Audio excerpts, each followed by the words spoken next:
Good morning pala. Morning. Good afternoon. Ay, good afternoon pala. Kasi malabo yung mata ko, kaya akala ko gabi na. Pagdali mo nga yan, para makita naman yung kapugian ng asawa ko. O, diba? Ano ba yan? Nahuli ata tayo, caught in the act. Ano gagawin mo dyan? Paano tinawag mo ako eh? Nagluluto. At saka baka matalsikan ka ng mantika.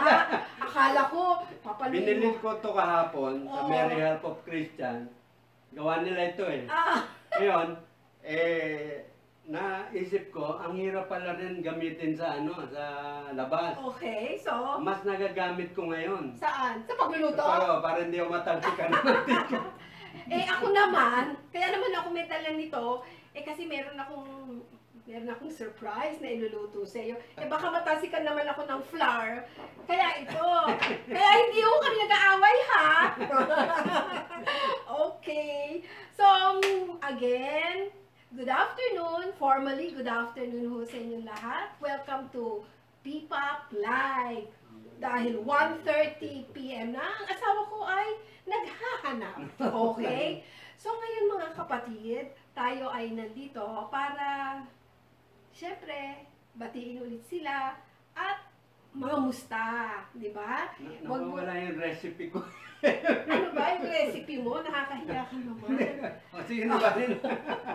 O sige, so siguro kailangan na nating batiin yung mga nag-shout out, di ba? Last Okay. week. Sige. So, babasahin natin na hi. So, wait, So, unang-unang nag-shout out last week ay si Brother June Marfori. Hello, Brother June. So, ang sabi niya, among the first things to do, no, pag wala ng COVID, is to visit their children and their grandchildren whom they have not seen almost 3 months. Talagang Yes. apostolado talaga. Yes, Apostol. miss na miss niya yung kanyang mga apo. And, ang second shoutout natin ay si Sister Connie Mojica. Hi, Sister Connie!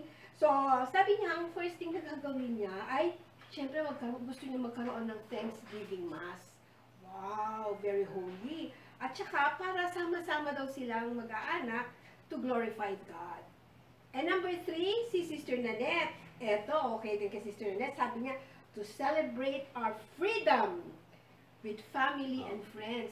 Talking of freedom, di ba independence, kahapon ba yun? Anong? 12. Nung 12? Kahapon. Yes. Sunday ngayon eh. Mm. So, ngayon, dun sa independence na yun, freedom daw. Parang freedom na sa loob ng bahay. Okay? So, gusto ni sister magkaroon ng freedom. Sabi niya, yahoo, freedom! Yan. So, ito naman si Belinda. Yan, kapatid ko. Ang sabi niya, to have lunch or dinner with the family. Kasi, kasi kahit hindi COVID, yung mga anak niya, nandun sa malalayong lugar din. Kaya gusto-gusto talaga nila lagi magkakasama sila. Good. And of course, ating suki din, si Sister Sen. Hello, Sister Sen! So, I promise to the Lord, I'll go out and go to the priest for confession. Yan, sinusunod niya yung pagka nag-spiritual confession siya, kailangan niya ngayong magkaroon sa pare, kung magkaroon ng... Yan nga, importante ngayon na miss natin talaga din. Pero wala nang sa States daw, meron na silang, nagkaroon na sila ng confession. Sabi ko, paano ginagawa yon?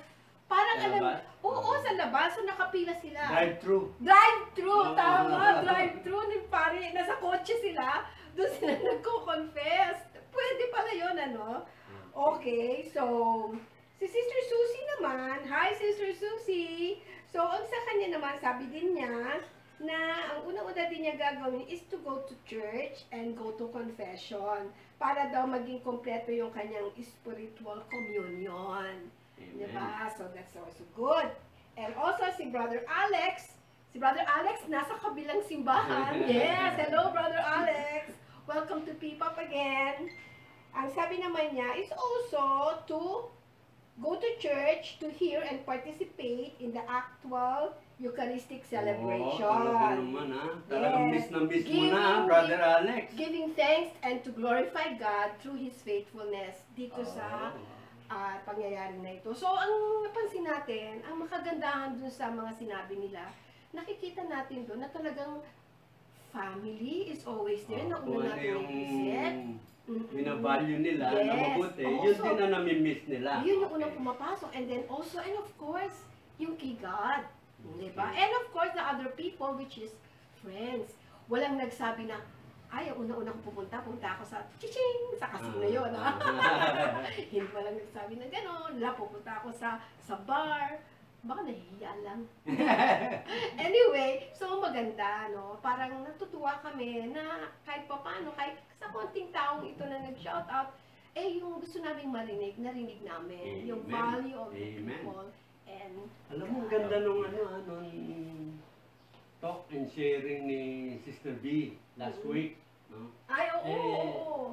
Na-realize ko nga na parang talaga importante yung papakasal sa simbahan. Oo. No? Merong blessing, may sakramento ng kasal. Yes. No? Kaya nga naman, hindi ba ninyo napapansin, yung aming background, yung aming kasal. Dahil yan po ang ating pag-uusapan. Okay. Hindi po yan si V and Bot o si Pip and si Pip and Guy. Baka yung mga kabataan hindi ko kilala yon. Okay. So, yung isang na binabalikan ko lang, nire-recall ko lang. Kasi kami, bago kami na ikasal, mga 1 month kaming, parang live-in muna kami 1 month. tayo yon. Ako ba Tayo, kausap mo? tayo. Sige. Sinasabi ko sa kanila. Pinakwento ko sa kanila. Sige. So, yung talagang nami-miss namin. Kasi dati, bago kami kinasal, ako ay leader sa ministry sa simbahan. Sa ministry sa simbahan. Kasama ko siya ron. Yes. Pagkatapos nun, nung kami ay nag-live-in, binawalan kaming mag-serve at kumuha ng communion. Doon namin unang naramdaman yung nami-miss namin yung pagsaserve sa simbahan. So, from there, nag-decide kami na magpakasal sa simbahan. And Bakit naman tayo nag-live-in? Bakit nagtataka sila? Bakit naman tayo nag-live-in? kasi yung yung Mahabang storya. oo, basta Yan po! Abangan niyo sa susunod next week. Kung bakit kami nag-live-in. Next episode. Yan. Okay, sa ngayon, dun muna tayo sa part na kasal. ikakasal kami. Oo. Yan. So, nung nag-decide tayo, ngayon na-realize ko, Yes. no? Nung nag-decide tayo na magpakasal, Mm. parang na-open up yung buhay natin to another person involved sa ating kasal. Yes. May grace pala yon. Okay. Di ba? Sa seminar, meron tayo na attendan. Na pagka kinasal ka, merong grace agad na available sa inyong mag-asawa. Sanctifying grace at yung ikalawa, divine assistance. So yan, ngayon ngayon lang, nung umattend kami ng seminar, last year lang yata yon. And ngayon iisip Ibig ko mo sa parang- tagal-tagal na kasal natin, dun mo lang na-realize na yung sanctifying grace at saka divine assistance. Ngayon ko lang napapansin. Oh. Pero napapansin ko na naman, pero na ngayon naisip ko, yung pala yung dalawang sanctifying, yung dalawang biyaya na yun. Sanctifying grace and divine assistance. Okay. No? Di ba? Tayo naman lagi tayong kapos noon, no? Pero tinutulungan tayo ng Panginoon na kahit nakapos tayo, hindi tayo nagwo-worry. Okay. Hindi ba? Sabi natin, siguro naman tutulungan tayo ng Panginoon. And true enough, yung divine assistance. Yon, dahil sa na nagpakasal tayo, we allow the Lord na makialam siya sa ating buhay. Hindi natin siya shinand off para hindi tayo-tayo lang. Kaya pag nagpakasal tayo, inopen natin yon. And we did not know na yung divine grace yun, ang binigay sa amin. Na nakatulong Divine sa amin, assistance. divine assistance, na nakatulong sa amin sa journey namin bilang mag-asawa dahil syempre sa mag-asawa merong ups and downs. Yung sa down part namin, nandyan, naramdaman. Yan yung divine assistance, yan yung tulong niya sa pangangailangan natin dito sa mundo. Yes. Di ba? Oo. Yung kasi yung time, nung nagpakasal kami, after 4 years, nag-retire na ako, early retirement. Oo, ilang taon lang yung baby, Oo. eldest namin nun. 4 years, 4 years old lang. Oo. Ngayon, ano yung sanctifying grace? Okay. Ano ang na-experience ko ron? Sige. Kami kasi talagang nung nasa simbahan pa kami, nagsiserve kami, parang napakaganda ng takbo ng pagsasama namin. Magka-partner kami sa service. Pero nung nagsama na kami, parang may mga Kulang. lumitaw na na mga Signs? may lumitaw na hindi natin inaasahan. Actually, ang napansin ko nga parang sa communication lang eh. Sa isang salita, napagtatalunan natin. Okay. Di ba? Yung sanctifying grace na yon, ang na-realize ko ngayon. No? It is something that a spirit is working in us para Maintindihan. lampasan natin.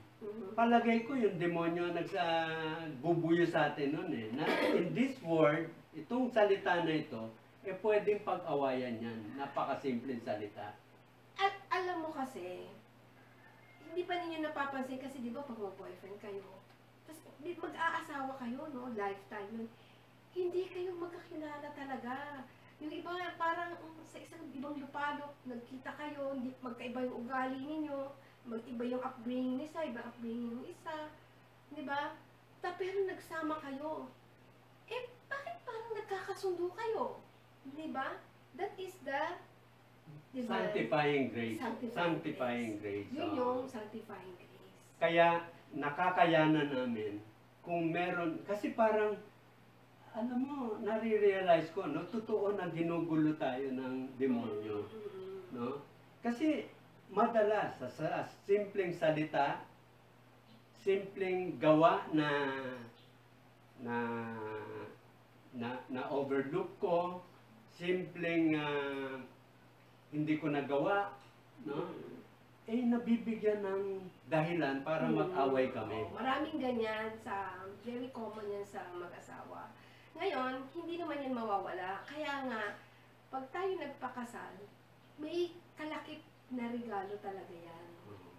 And of course, parang sabi nga natin, sabi ni Sister V, tinitle niya kasi yung kanyang topic na marriage as a sacrament. Ilan ba ang sacrament? Di ba 7? 7 lang yung sacrament. Sa dami-dami ng mga kabutihan, 7 lang yun. Nasama yung marriage. Ibig sabihin, ganun talaga siya ka-importante. Kaya na-realize mo, nag-uusap tayo, na-realize namin na hindi pa tayo mag-boyfriend, no? Kasi siyempre, pag boyfriend, automatic may kakasal. Parang iniisip lang natin kasal kasi normal, di ba? Parang kasama yan sa mga itinerary, saan ang kasal, saan yung ganito. Akala natin ganun-ganun lang. Pero actually, si Lord, talagang pinasok yan sa utak natin na isasama talaga natin yan kasi ganun siya ka-importante na hindi natin alam.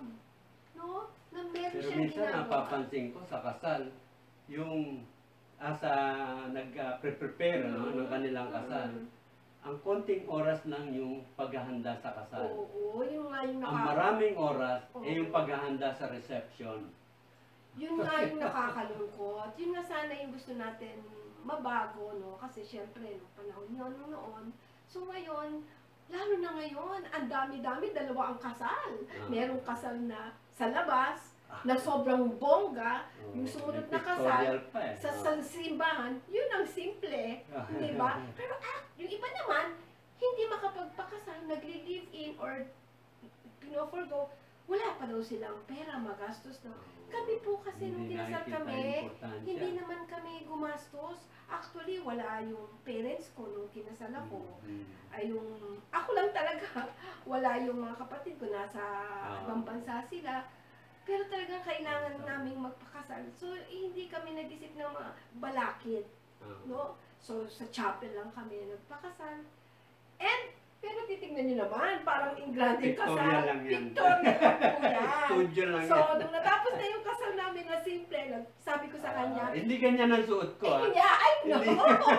Kukwento ko lang konti ha, kung bakit naging ganyan yung picture namin.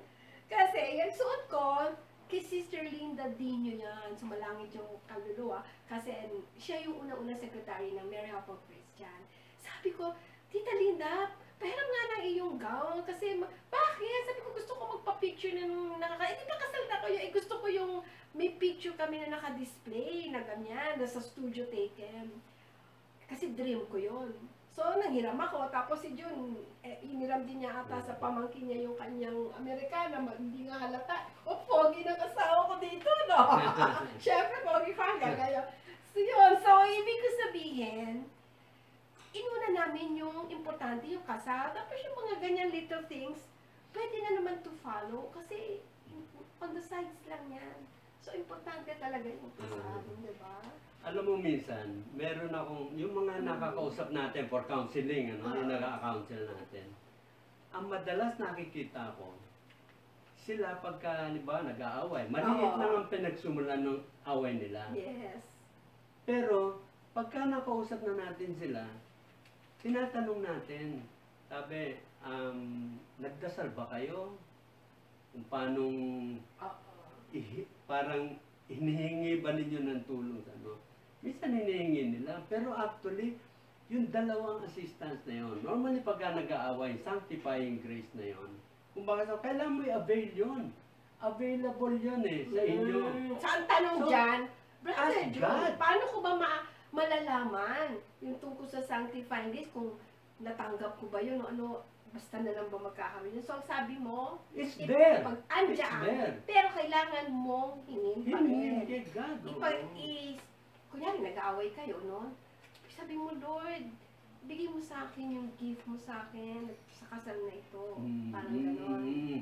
Pero tayo nun, ito rin na napapansin ko. Kahit na hindi mo hinihingi yan, but God will always help you kung naniniwala ka naman sa Kanya. Yes. Ako hindi ko alam, di ba? Hindi ko alam. Full trust. Pero, we always ask God na tulungan tayo. Ngayon, yung tulong na yan, binigyan lang naman ng pangalan yun sanctifying grace. Pero noon, humihingi rin tayong tulong sa Kanya. Di ba? Nagdadasal tayo. Kaya nga, kahit na dumarating kami sa the point na parang talagang minsan nakatulugan namin, na nag-away kami, masama ang loob sa isa't isa, pagising namin, na ayos naman. Kasi, nagsisimba kami araw-araw. O, dun sa simbahan na yun, o, dun, pagka sinabi, peace be with you, talagang, peace be with you. Talaga minsan, magtataka ka nga kasi yung personality ng tao, minsan opposite sila. But still, no, nakakahanggang 50th wedding anniversary sila. It is because God is there in the center of the lives. Dun sa sinabi ni Sister V, na yung triangle na sinasabi niya na, the more you move towards God, sabay kayo, mas lalapit kayo sa isa't din isa. kayo sa isa't isa. So, yan, magandang, Okay. So much for that. Alam nyo, makinig lang kayo lagi sa amin. Maraming tip kayo na matatanggap dito sa PPAP. Amen. Pwede natin gawin. Next week. So, imbis na mag-shoutout kayo, magpapadala kayo ng picture. Yung wedding pictures nyo. So, padala niyo yung wedding pictures niyo yon, tapos aayusin ko yon. So, pwede kong gawing video, di ba po? So, may time na ipapalabas masarap natin. Malay nyo, sa anniversary natin, makakumpida natin lahat na nagpadala ng wedding anniversary, wedding pictures. So, padala ninyo. So, next week, yan po yung... baka makita nila, no? Ang dayo na ng So, itsura ng asawa ko. Pwede ninyong ipadala dun sa P-POP group. Okay? Sa P-POP group, meron po kaming mag-member po kayo dun sa P-POP group namin para ma-post nyo dun yung... So, dun tayo sa group ha, wedding pictures. Tapos may picture yun ng mga tao nung nandun kami. Yung page naman is different symbol yon. So, dun tayo sa group ha. Oo. Sasama natin yan sa file natin yan. Yes, diba? sasama Okay. namin kayo doon. So, magme-member na kayo doon para makapost kayo. Okay. Okay. Antayin nyo lang yung approval ng admin. Yeah. Okay. Okay. So, let's go to our opening prayer ni Brother, as usual, ni Brother Nilo. And Tapos yung worship song. yung worship song. Okay? Brother Nilo? Hello? Hi! We're back. Dito na naman kami. Okay. So, i-remind nga lang natin sila dun sa ating program, Online Pastoral Body. Yes. So, wag natin kakalimutan na dun po sa opening song natin, yung umpisa-umpisa bago magsimula yung programa, di po meron doon mga pictures ng mga nalulungkot, walang makausap, nade-depress. So, kami po ay nandito para pakinggan kayo. So, hindi naman po namin alam kung nasan kayo, paano namin kami maka-reach out sa inyo, kundi nyo po sasabihin sa amin. So, kaya po, message nyo lang kami ng Hear Me. H-E-A-R-M-E. Hear Me. Sa aming page, after this show, may makikita po kayong message. Doon sa message, magpindot nyo lang doon message, i-type nyo, Hear Me, and meron pong pupunta sa inyo doon at kakausap sa inyo. Kami lang ang makakakita nun. Oo. Kami lang. Huwag kayong mag-alala, kami lang, walang ibang makakakita. And of course, yung kakausap sa inyo, na talaga pong friendly counselor, tinatawag natin dyan. Okay? So, Okay. Hear Me. Okay. So, next week, gusto ko lang muna i-plug yung ating speaker next week. Okay. Ay ang aming priest in charge sa Commission on the Family, Diocese of Parañaque. Si Si Father. Father Jocas Cadiz. Yes. Yan, abangan niyo yan. Yay. Tapos, introduce ko na yung aming speaker For today. for today. Mhm. So, siya po ang parish priest ng Holy Infant Jesus Parish sa Merville. Mhm. At siya rin po ang aming priest in charge sa Commission on the Family in the Vicariate of San Martin de Porres. Yun po. Oo. Maganda mo kasi yung may priest in charge. Kaya masayang-masaya kami dahil pumayag siya na maging priest in charge namin. Okay. So, makinig po So, tayo. makinig tayo. Maiksing-maiksi lang po yung talk niya at maganda. Yan po yung pag-uusapan natin next week. So, Okay. pakinggan natin. Go! Take it away, Father!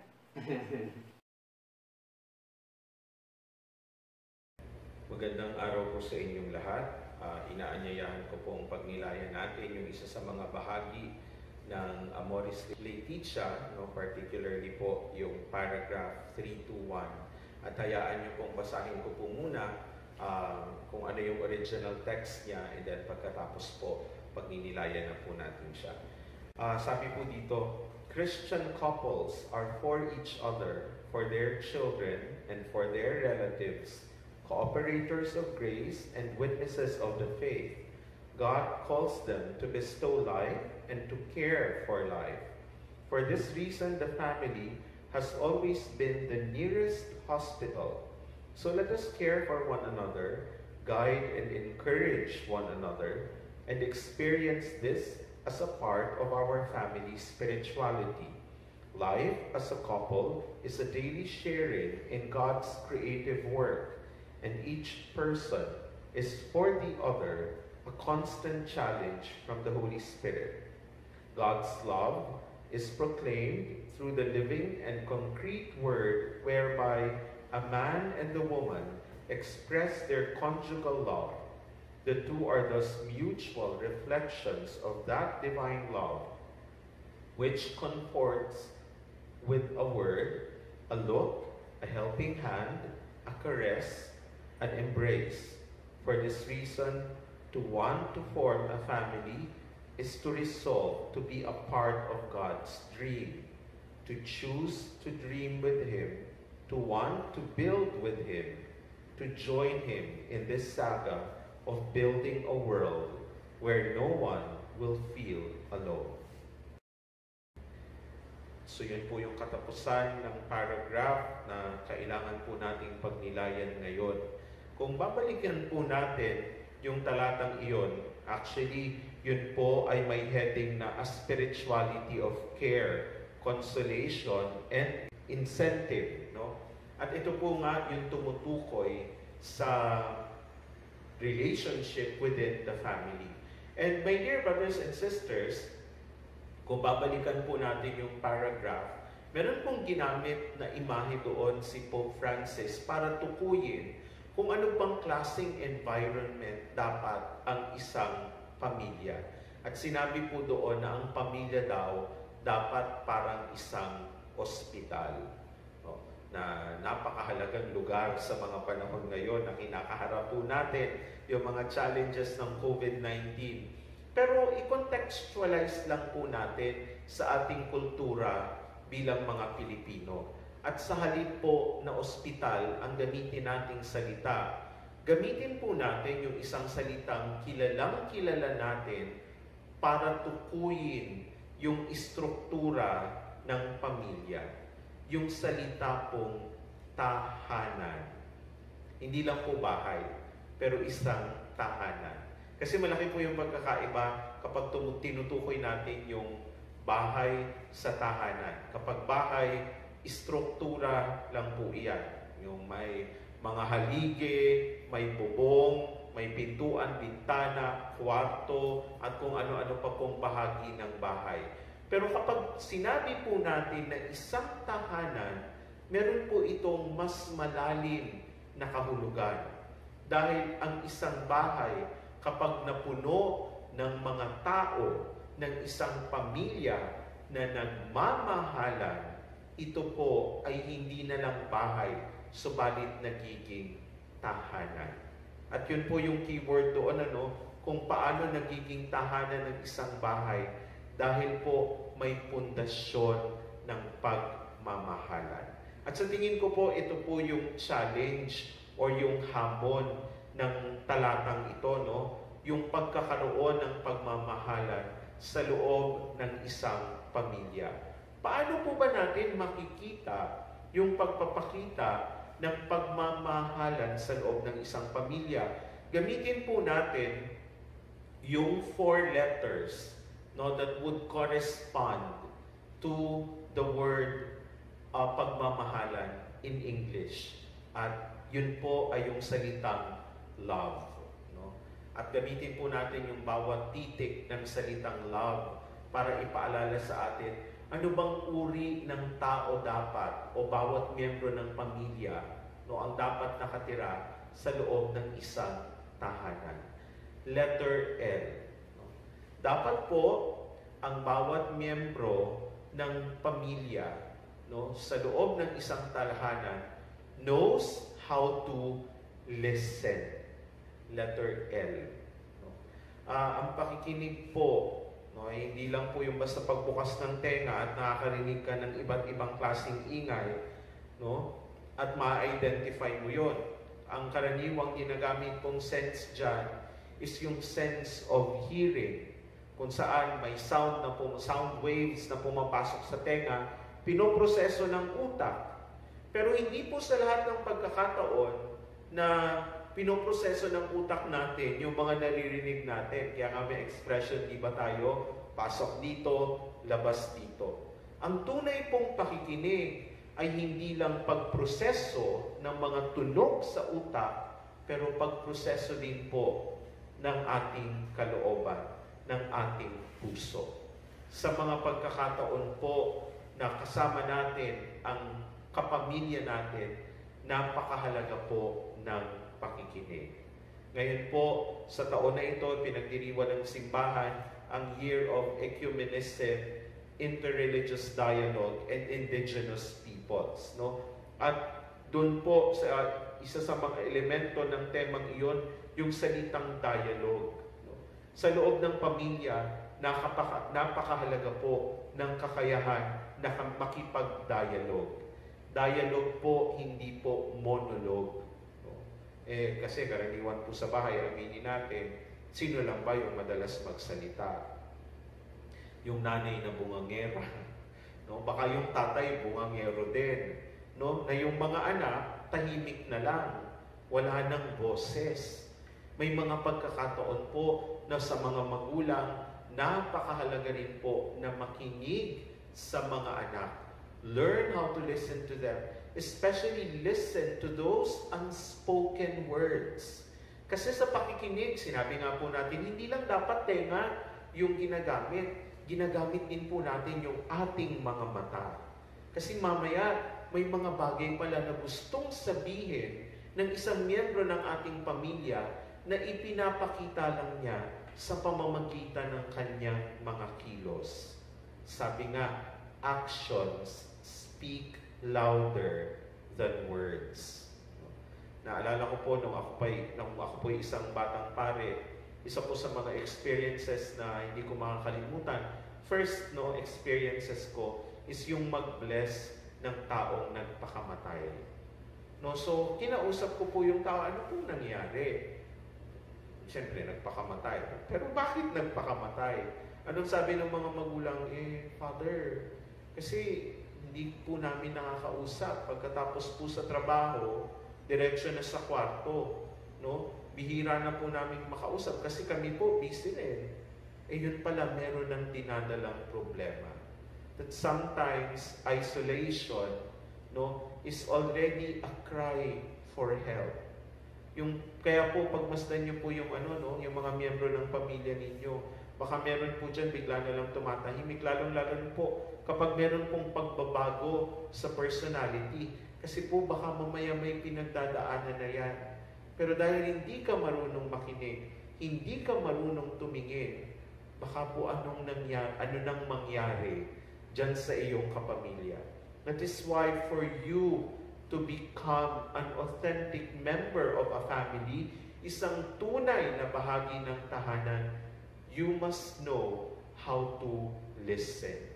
The second invitation po, para maging tahanan ang isang pamilya, is yung letter O, openness. Every member must be open. Bukas. Ibig sabihin, kung ikaw ay marunong makinig, dapat bukas ka rin na tanggapin kung ano yung mga naririnig mo. Kasi nga baka mamaya, pakikinig, labas dito.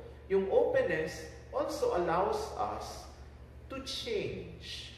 Kasi baka may mga bagay na may pagpuna sa atin. Sabi nga, kung meron mang mga taong tunay na nakakakilala sa atin, wala nang iba kundi yung mga miyembro ng ating pamilya. Sabi nga, bago mo pa sabihin kung anong klaseng tao ka, alam na yan ng mga magulang mo.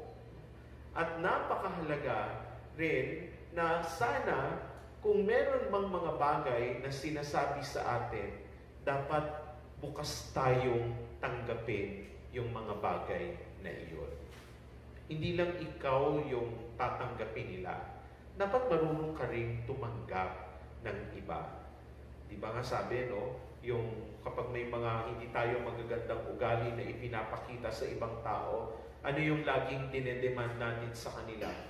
Tanggapin niyo ako, ganito ako di dapat ganun din tayo sa ibang tao.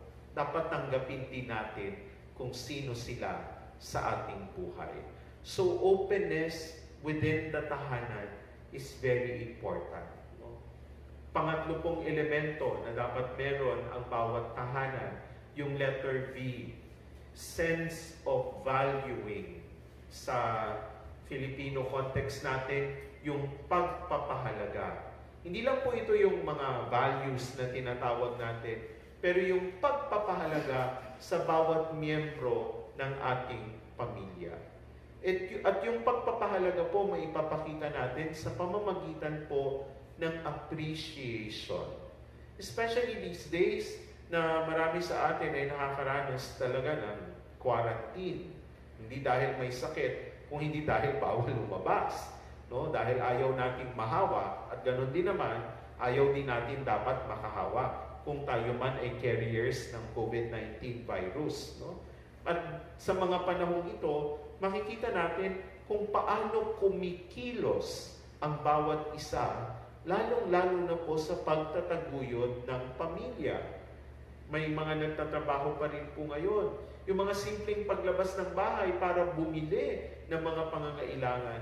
Yung simpleng paghuhugas ng plato, pagwawalis ng sahig. Yung simpleng paggawa ng mga gawaing bahay.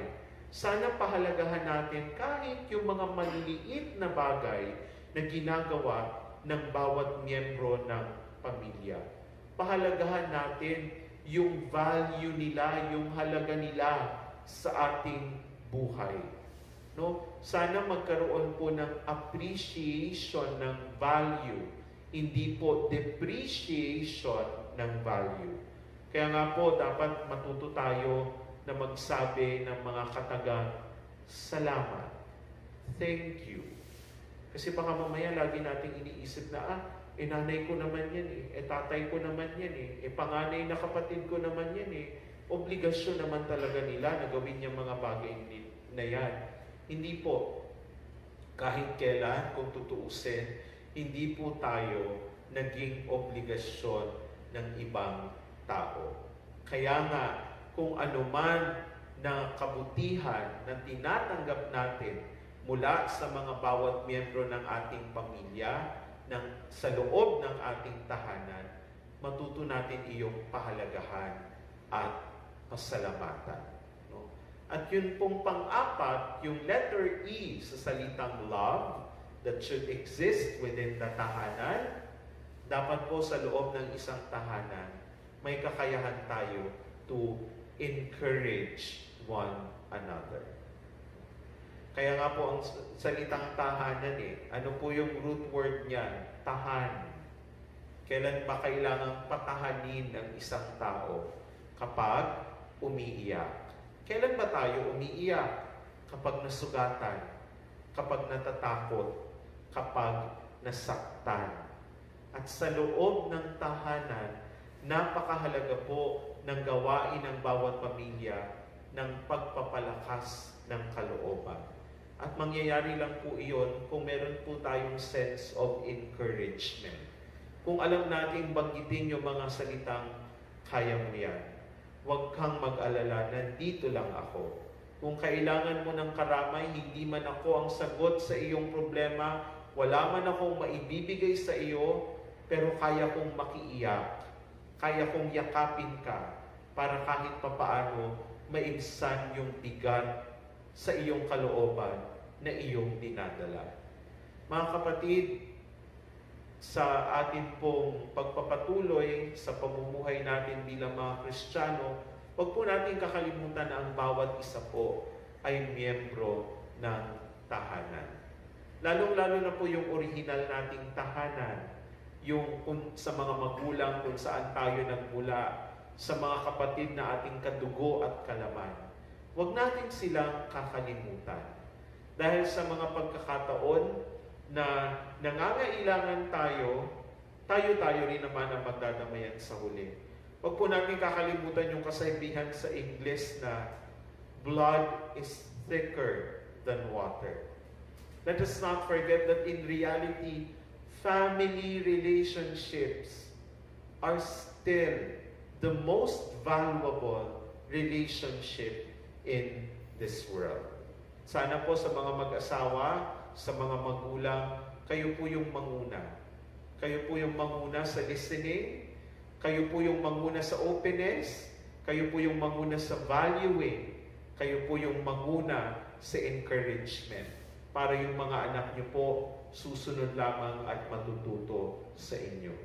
Mga kapatid, ipagdasal po natin na ang bawat nating at bawat nating pamilya ay maging mga tunay na tahanan na merong pagmamahalan. Amen.